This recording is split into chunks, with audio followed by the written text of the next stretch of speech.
बिस्मिल्लाहिर्रहमानिर्रहीम। शुरू अल्लाह के पाक नाम से जो बड़ा मेहरबान और निहायत ही रहम करने वाला है। हमारा आज का उन्वान है कफन चोर का वाक़या। हज़रत सैयदना अबू इसहाक रहमतुल्लाह अलैहि फरमाते हैं कि एक शख्स हमारी महफिल में आया करता था, मगर इसका आधा चेहरा हमेशा छुपा रहता था। एक मर्तबा मैंने इससे पूछा कि तुम अपना आधा चेहरा छुपाए रखते हो, आखिर इसके पीछे क्या वजह है? मुझे इस राज से आगाह करो।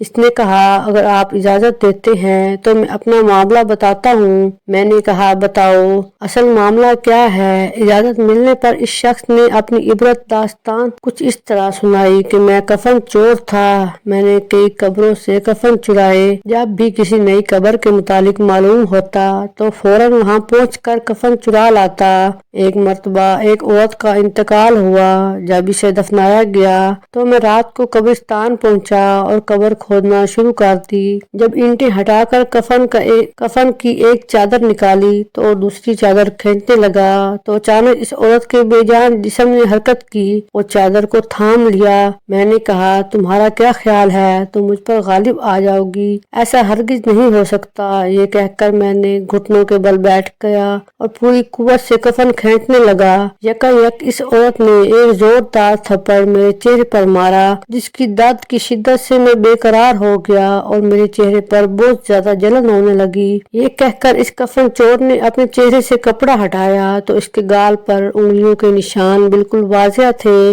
मैंने कहा, अच्छा फिर क्या हुआ? इसने कहा, फिर मैंने चादर वापस इसी औरत पर डाल दी और जल्दी जल्दी कब्र पर मट्टी डालकर बराबर कर दिया और पुख्ता इरादा कर लिया कि जब तक जिंदा रहूंगा कभी भी कफन नहीं चुराऊंगा। अल्लाह मेरे सबका गुनाहों को माफ फरमाए और मुझे तौबा पर इस्तकामत अता फरमाए। हज़रत सैयदना अबू इसहाक रहमतुल्लाह अलैहि फरमाते हैं कि इस कफन चोर का सारा वाक़या लिख कर मैंने हज़रत सैयदना अबू अजीज रहमतुल्लाह अलैहि की तरफ रवाना किया। उन्होंने ये जवाब लिख कर भेजा कि इससे पूछें कि जो मुसलमान किबला रू दफनाए गए थे, क्या सबके चेहरे किबला की तरफ थे या किबला से फिर चुके थे? मैंने कफन चोर से यही सवाल पूछा तो इसने कहा कि मैंने जिन लोगों के कफन चुराए इनमें से अक्सर के चेहरे किबला से फिर चुके थे। हज़रत सैयदना अबू इसहाक रहमतुल्लाह अलैहि फरमाते हैं कि मैंने ये बात लिखकर हज़रत अबू अजीज रहमतुल्लाह अलैहि की खिदमत में भेजी तो उन्होंने जवाब दिया, मैं ये तहरीर भिजवाई कि इसहाक रहमतुल्लाह अलैहि जिन लोगों के चेहरे किबला से फिर चुके थे इनका खात्मा ईमान पर नहीं हुआ। ऐसी मजीद वीडियो देखने के लिए मेरे चैनल इस्लामिक स्टूडियो को लाइक और सब्सक्राइब जरूर कीजिएगा।